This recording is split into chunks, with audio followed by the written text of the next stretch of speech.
তো আল্লাহ একটা সিস্টেম ছিল, উনি কোনো কথা নিজের থেকে বলতেন, ওয়ামা ইয়ানতিকু আনিল হাওয়া ইন হুয়া ইল্লা ওয়াহয়ুন ইউহা। উনি কোনো কথা নিজের থেকে বলতেন না যতক্ষণ আল্লাহ তার রাসূলকে দিয়ে না বলান।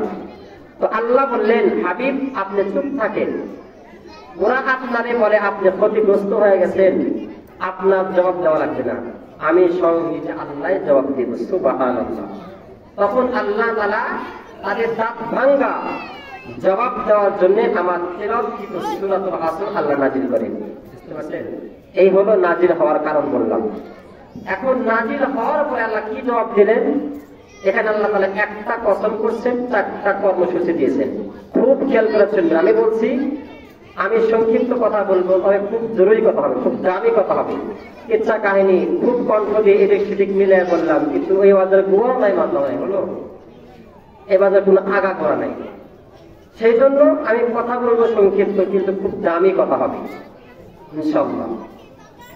তো আল্লাহ তাআলা এই সূরা নাজিল করে একটা কসম খাইছেন, চারটা কর্মসূচি দিচ্ছেন। বলেন কয়টা?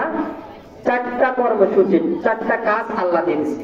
আল্লাহ বলেন, আপনাকে বলছে ক্ষতিগ্রস্ত, আমি একটা সূরা নাজিল করে দিলাম, এই সূরা দিয়ে আপনি তাদেরকে মাপ দিতে বলেন।